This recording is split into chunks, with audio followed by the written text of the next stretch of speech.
Diabetes వస్తే కిడ్నీలు పోతాయి. పేరు కూడా మనకు శుభ్రంగా ఉంది, మీరు గమనించి ఉంటారు. డయాబెటిక్ నెఫ్రోపతి, చాలా ముద్దు పేరు కూడా ఉంది కదా. అది ఏంటిది? షుగర్ ఉన్నాడు, చాలా విశ్వాసంగా డాక్టర్ గారు మందులు వాడతాడు, అయినా ఎందుకు పోతున్నాయి ఒకసారి తెలుసుకుందాం. ఇప్పుడు ఒక బాగా ఫుల్ డయాబెటిక్ పేషెంట్ ఒక ఆయన ఉన్నాడు, ఆయనకి 400 బ్లడ్ షుగర్ ఉంది. ఇప్పుడు మన ఎండోక్రైనాలజిస్ట్ గారు ఒక మెట్ఫార్మిన్ ఒక ఇన్సులిన్ ఇచ్చారు, 90కి వచ్చింది. మందు ప్రభావంతో 400 ఉండేది కాస్త 90కి వచ్చింది. జాగ్రత్తగా రండి, ఇక్కడి నుంచి క్యాలిక్యులేషన్స్ ఉంటాయి. 400 90కి వచ్చింది కదా, 310 ఎటు పోయింది? యూరిన్ నుంచి పోయిందా, మోషన్ నుంచి పోయిందా, చెమట నుంచి పోయిందా, ఆవిరి నుంచి పోయిందా? చెప్పండి, ఎక్కడ పోయిందా 310? ఎక్కడికి పోలేదు. నా ఇల్లు ఉంది, ఒక గదిలో చెత్త ఉంది, ఈ గదిలో చెత్తను వేరే గదిలో వేసాను.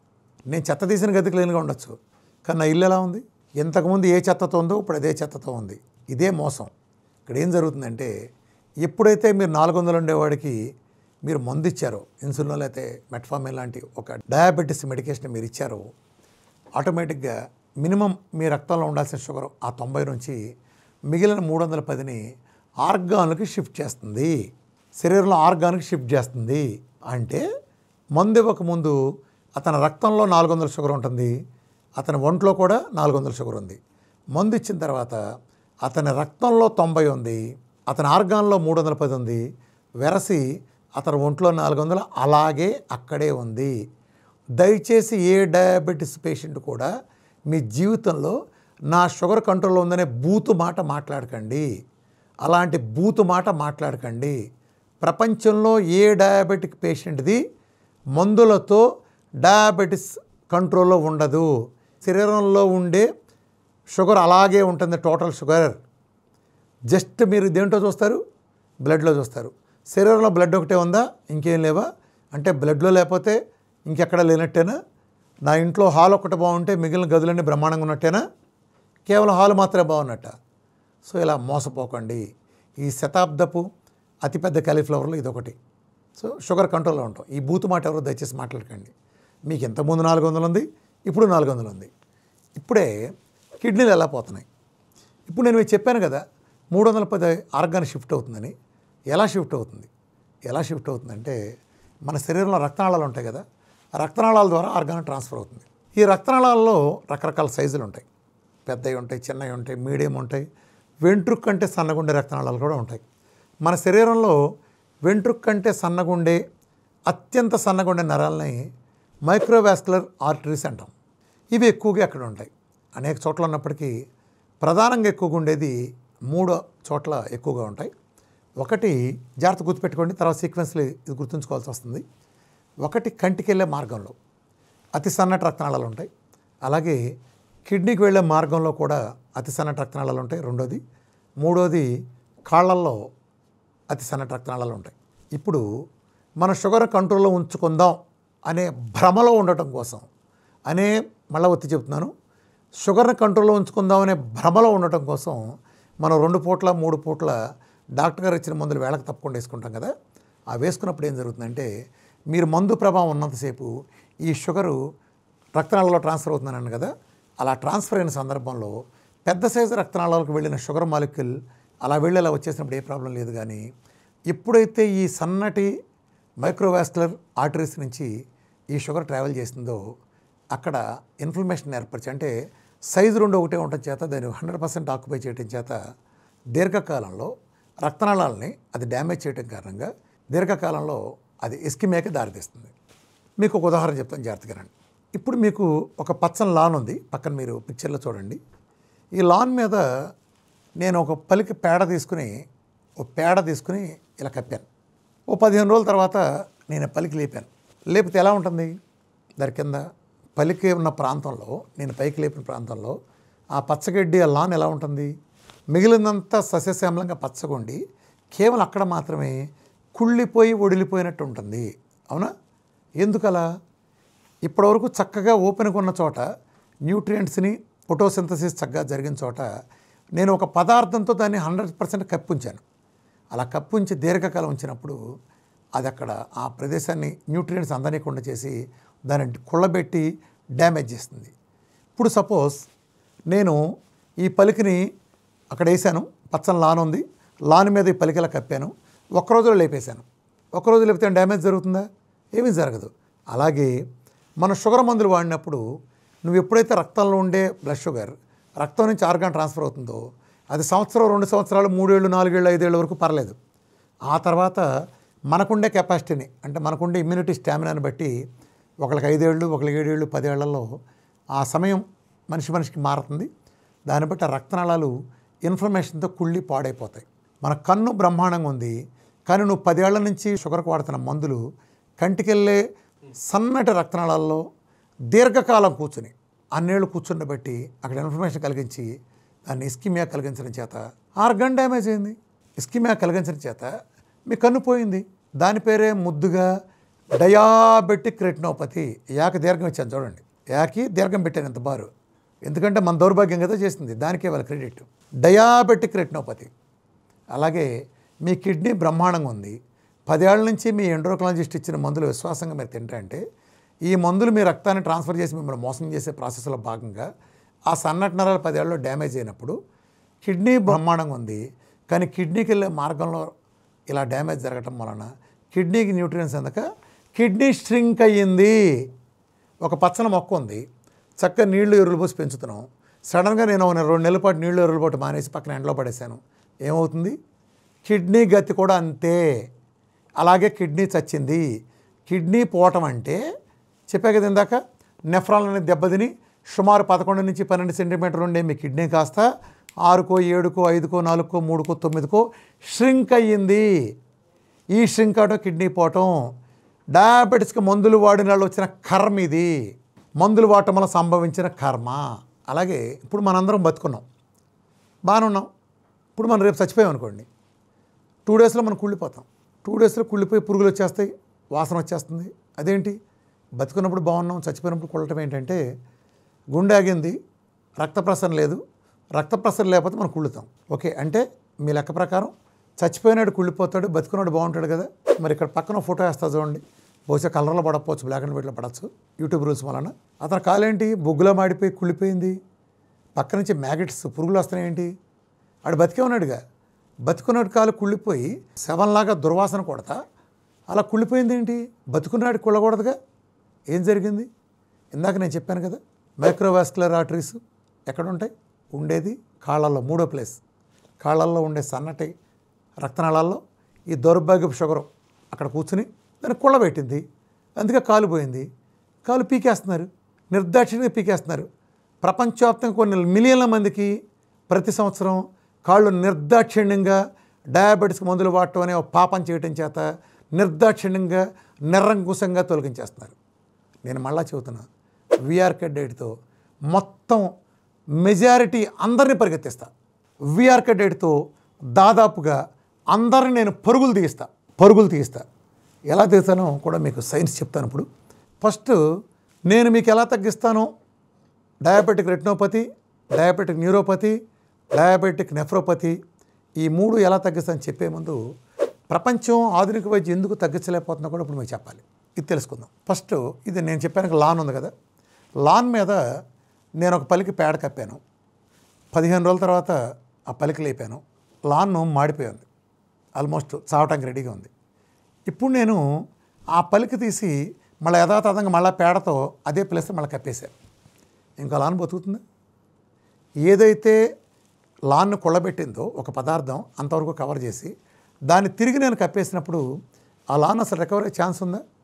సచ్చూరుకుంటుంది. అలాగే మీరు డయాబెటీస్ ఉంది, మీరు ఏం చెప్తున్నారు వాళ్ళు? అసలు మీకు వెళ్ళింది ఏంటి అక్కడ? ఆ ప్యాడ్ అంటే ఏంటి అంటే ఇన్ కంపేరేట్ చూస్తే అది షుగర్ అంటే ఏంటి? గ్లూకోజ్ అంటే ఏంటి? మీరు కార్బోహైడ్రేట్ల ద్వారా తిన్న ద్వారా వచ్చింది. మీరు తినే ఇడ్లీలు, దోశలు, గారెలు, బూర్లు, చపాతీలు, పాలు, పళ్ళు, మీ ఎండోక్రాలజిస్టో ఇతరత్ర ఏమేసి గ్లూకోజ్ తినమన్నారు, ఆ గ్లూకోజ్ అదే గ్లూకోజ్.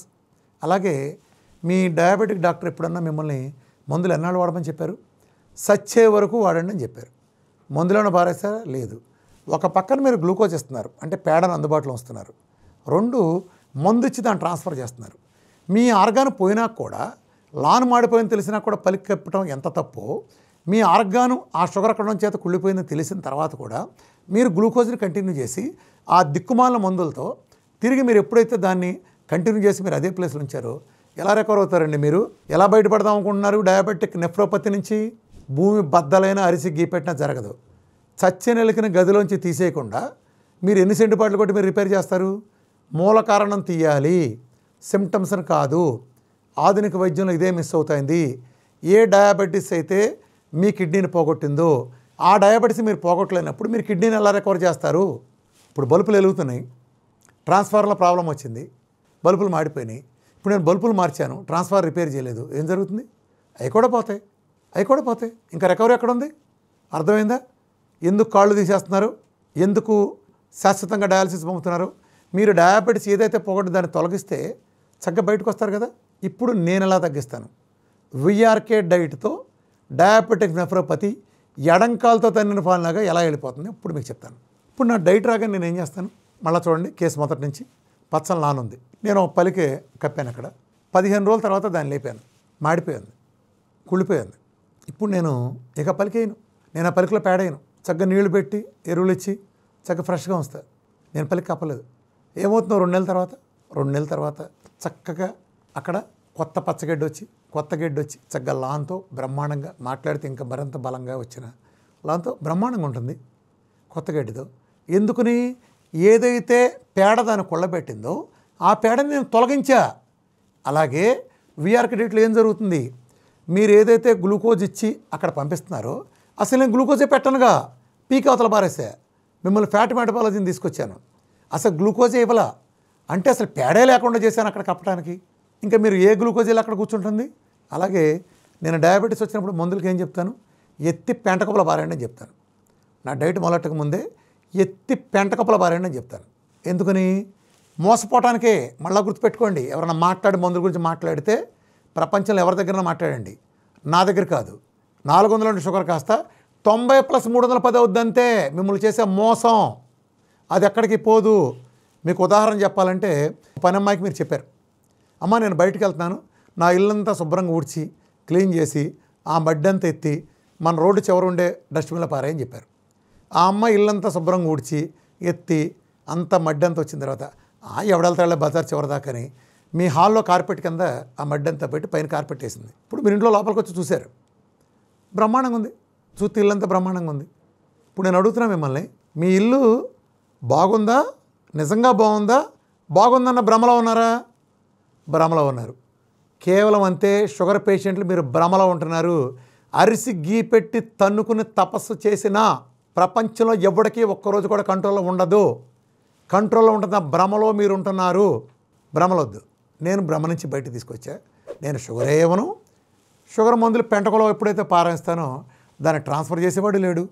ఎప్పుడైతే పచ్చని లాన్ మీద ఏదైతే పేడ అన్నాళ్ళుండి దాన్ని పాడు చేసి కొళ్ళబెట్టిందో అది నేను పీకేసి మంచి న్యూట్రియన్స్ ఇచ్చినప్పుడు ఆ చక్కగా ఏ రకంగా రికవర్ అయిందో, ఆ ఒక 2 నెలల్లో కొత్త లాన్ ఎలా వచ్చిందో ఇది కూడా అంతే.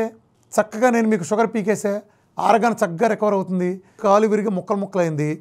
2 నెలలు రెస్ట్ ఇస్తే చక్కగా అంటుకోవట్లా, సిమెంట్ కట్టేసి పక్కన పడేస్తే దానికి కెలక్కుండా ఉంటే చక్కగా రికవర్ కావట్లా. చర్మం లేచిపోయింది, దాన్ని కెలక్కుండా వదిలేస్తే 2 నెలల్లో కొత్త చర్మం రావట్లా, గోరు పోతే గోరు రావట్లా. అలాగే పోయిన కిడ్నీ చచ్చినట్టు రికవర్ అయి తీరుతుంది. ఎందుకు అలా మాట్లాడుతున్నారు? మీరు చేసే విధానం వలన ఈ జన్మకు రికవర్ కాదు. చచ్చినలకి అక్కడే ఉంచి మీరు సెంట్లు ఎన్ని కొట్టినా రాదు. చచ్చినలకి తీసి పారేస్తే వాసన పోతుంది. నేను మూల కారణం తీసేస్తున్నాను. ఏదైతే షుగర్ ఇక్కడ కొల్లపెట్టి తీసేసి సహజంగా చేస్తున్నాను. విరిగి ముక్కలైన కాళ్ళు అంటుకున్నప్పుడు, లేచిపోయిన చర్మం వచ్చినప్పుడు మీరు చచ్చిపోయిన కిడ్నీ ఆ ప్లేస్ రక్తనాళాలు ఎందుకు రికవర్ కావు? దాదాపుగా విఆర్కే డైట్ చేస్తే కిడ్నీలన్నీ చక్కగా రికవర్ అయ్యి సైజులు పెరుగుతాయి. ఇదిగో మీ పక్కన కొనేస్తున్నాను, శాంపుల్ చూడండి. జనరల్గా ఇక్కడ ఉండే కిడ్నీ ఇది చూస్తున్నాళ్ళు కానీ ప్రపంచంలో ఈ వీడియో చూస్తున్న అందరూ మీకు అందరూ తెలుసు, వైద్య రంగంలో ఉన్న వేరే ఉన్నాళ్ళన్నా ఒకసారి కిడ్నీ కానీ ప్యాంక్రాస్ కానీ డ్యామేజ్ అయిన తర్వాత, అంటే అది షింక్ అవటం లేదా డ్యామేజ్ అయిన తర్వాత రికవర్ కావడం జరగదు అని మీరు బల్లగుద్ది చెప్తున్నారు. ఒక మగాడు పిల్లల్ని కనొచ్చు, చచ్చినాడు తిరిగి బతకచ్చు, కానీ కిడ్నీ కానీ ప్యాంక్రాస్ కానీ ఒకసారి డెడ్ అయితే సెల్స్ అవి రికవర్ కావు, మిగిలిన అవుతాయని చెప్తున్నారు. తప్పు. సైన్స్కి పూర్తి వ్యతిరేకం. శరీరంలో చక్కగా రికవర్ అవుతాయి ఆ రెండు. దానికి నిదర్శనమే మీ పక్కన చూస్తున్నా చూడండి. కొన్ని కేసెస్లో కిడ్నీ సైజులు నెలకే 2 సెంటీమీటర్లో 4 సెంటీమీటర్లో సెంటీమీటర్ ఎలా ఏ రకంగా పెరుగుతుందో చూడండి. అలాగే ఈ పెరిగిన రిఫ్లెక్షన్ మూలనంగా వాళ్ళకి ఏ రకంగా ఈజీఎఫ్ఆర్లు లేకపోతే అలా తగ్గడం కూడా ఇక్కడ ఒకటి ఉండదు కదా. జస్ట్ కొన్ని చూపిస్తాను చూడండి. మరి అన్నింటినీ మీరు తప్పని అనగలరా? పెరగటానికి నిదర్శనమే చక్కగా క్రియాటిన్ తగ్గుతుంది. మొన్న ఒక అతను వచ్చాడు క్రియాటిన్, అతనికి 8.2 ఉంది క్రియాటిన్. 1 మంత్ చేశాడు, 1.1కి వచ్చింది. అమలాపురం అతను 1.1కి వచ్చింది డైట్లో. అలాగే వేరే అమ్మాయి కూడా 8.9 నుంచి 0.6 వచ్చింది. ఇలా అనేకం 16.1 నుంచి 3.5కి నెల రోజుల్లో 68 ఏళ్ళ ఆవిడకి రావటం. వీటన్నిటిలో కూడా కిడ్నీ సైజులు చక్కగా పెరిగినాయి. కిడ్నీ సైజులు ఎప్పుడైతే పెరిగిందో, ఎప్పుడైతే ఎరిథ్రోపోయిటిన్ చక్కగా వచ్చిందో, ఎప్పుడైతే హిమోగ్లోబిన్ ఆటోమేటిక్గా పెరిగిందో, ఆటోమేటిక్గా క్రియాటిన్ సెట్ అయిపోయింది. As simple as that. మీకు తెలుసు టైప్ 1 దగ్గర నుంచి కూడా ఎటువంటి అద్భుతమైన ఫలితాలు వస్తున్నాయో మీకు తెలుసు. దానికి కూడా నేను ఒక్కన్సిల్ ఇవ్వను. మామూలుగా టైప్ 1 గైడ్లైన్స్ అందరూ ఇచ్చేది ఏదో ఒక్కరోజు చెప్పితే సరిపోతారు అది ఇదని చెప్తూ ఉంటారు. ప్రపంచంలో చాలా డేంజర్ అని. అలాంటిది ఏం లేదు. దీన్ని బట్టి మనం అర్థం చేసుకోవాల్సింది ఏంటంటే, ఈ ప్రపంచంలో టైప్ 1 టైప్ 2కి అత్యుత్తమ పరిష్కారం ఏదైనా ఉందంటే అది విఆర్కే డైట్. మొదటి రోజే మందులన్నీ పెంట కుప్పలో పారేసి విఆర్కే డైట్ చేస్తే, నేను డైట్ చేయనాలో చెప్పట్లేదు, విఆర్కే డైట్ చేస్తే ఏ స్థాయి ఫలితాలు వస్తాయో మన ఊహ కూడా అందదు. ఆధునిక శాస్త్రం విస్తుపోయే రీతిలో ఇది ఉంటుంది. అట్లాగే నాకు ఆశ్చర్యం కలిగించే విషయం ఏంటంటే, కిడ్నీ సైజు పెరగదు అని ఎందుకు అలా చెప్తున్నారు? అసలు అందరికీ పెరుగుతుంది, చాలా సింపుల్గా పెరుగుతుంది కదా. మీరు చేసే విధానం వల్ల ఎందుకు పెరగదు ఇప్పుడు చెప్పాను. బీపీది చేయరు, అట్లా ఇన్సులిన్ రెసిస్టెన్స్ పోగొట్టరు, డయాబెటీస్ పోగొట్టరు. కాబట్టి మీకు తగ్గదు. మీ వ్యవస్థల్లో మీకు తగ్గదు కాబట్టి ప్రపంచం ఎవరికి తగ్గదంటే, ఇప్పుడు నువ్వు సీఏ పాస్ అవ్వలేదు కాబట్టి భూమి మీద ఎవడో పాస్ అవ్వలేడు అంటే ఆడిటర్లు అంతా ఎక్కడి నుంచి వచ్చారు? నువ్వు ఐఏఎస్ ఎవరు చేయలేవు కాబట్టి భూమి మీద ఎవడో ఐఏఎస్ అవ్వాలంటే మన కలెక్టర్లు అంతా ఎక్కడి నుంచి వచ్చారు? మీరు చేయలేరని చెప్పండి, తప్పే ఉంది దానికి. ప్రపంచం అంతా మన ఉద్రచరంగా ఉండేవాళ్ళు లేదు కదా. మనం చేయలేకపోతే ఇంకోటి చేస్తాడు. నేను చేసి చూపించాను కదా, ఇప్పుడు ఇలా వచ్చింది. వీటి సమాధానం ఏంటి? నా ల్యాబ్ కాదు. మీ ప్రకారం కిడ్నీ సైజ్ పెరగకూడదు. ఎందుకు పెరిగింది? పోనీ కాన్స్టెంట్గా ఒకటి జరిగితే ఇంతమంది ఎందుకు పెరుగుతుంది? ఇవి మీకెందుకు పెరగట్లేదు? వాళ్ళంతా ఎందుకు డయాలసిస్ని బయటకు వచ్చి కూడా బ్రహ్మాండంగా ఉంటున్నారు?